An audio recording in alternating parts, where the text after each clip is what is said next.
ஈராயிரம் ஆண்டுகளாய் தாய் தமிழ் மண்ணை காக்க தம் உயிரை உருவிக் கொடுத்த ஆயிரக்கணக்கான அன்னரசு நாட்டு கள்ளர்களின் தியாகத்தின் பலனாய் எதிர்கால தலைமுறை எழுச்சி பெற போர்க்குடி இடஒதுக்கீட்டை போராடி பெற்றிடுவோம்.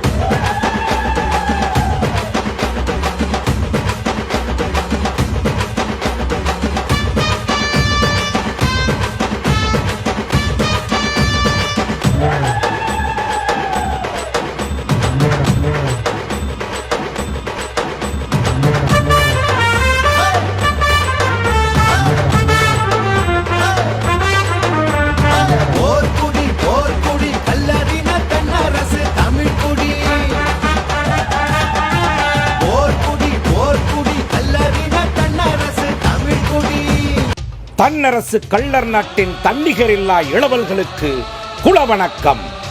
இந்திய விடுதலை போராட்டத்தின் கள்ளர் சமூகத்தின் அடையாளம், சுதந்திர போரின் எரிமலை தியாகி, தென்பாண்டி சிங்கம், வாளுக்கு வேலி அம்பலத்தின் திருவுருவச் சிலை திறப்பு விழா 11 ஆண்டு கால போராட்டத்திற்கான வெற்றியாக வருகிற 22/1/2025 புதன்கிழமை காலை 10 மணிக்கு தன்னரசு கள்ளர் நாடு பாகனேரி நகரம்பட்டியில் வான்புகழ் கொண்ட மாவீரன் வாளுக்கு வேலி அம்பலம் அவர்களின் திருவுருவச் சிலை திறப்பு விழா.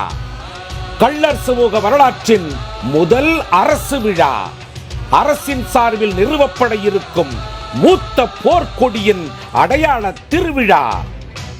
மூத்த கொடி தமிழ் சமூகமே, நமது முக்குளத்து சொந்தங்களே, நிமிர்ந்த நடையும் நேர்கொண்ட பார்வையும் கம்பீரமும் கருணையும் கலந்து காட்டும் கண்களும் எதிரிகளை நடுங்க வைத்த எஃகு போன்ற புஜங்களையும் கொண்டு நம் மக்களை, உடமையை, உயிரை காக்க அரணாக நின்று எதிரிகளோடு போரிட்ட வாளுக்கு வேலி அம்பலம் அவர்களின் திருவுருவச் சிலை திறப்பு விழாவிற்கு நகரம்பட்டியை நோக்கி உங்களை அழைக்கிறோம். வாரீர் வாரீர் வாரீர், அலைகடலாய் ஆர்ப்பரித்து வாரீர். நமது கள்ளர் சமூக ஒற்றுமையை உலகுக்கு பறைசாற்ற ஒன்றுபட்டு வாரீர். நமது முக்குளத்து பெருமையை அகிலமறிய செய்யும்படி அணிவகுத்து வாரீர். தென்பாண்டி சிங்கத்தின் வழிதோன்றிய இளவல்களே, புயலென புறப்பட்டு வாரீர். நகரம்பட்டியை நோக்கி உங்களை களம் காண அழைக்கிறது உங்கள் கள்ளர் பண்பாட்டு மையம். தென்பாண்டி சிங்கமடா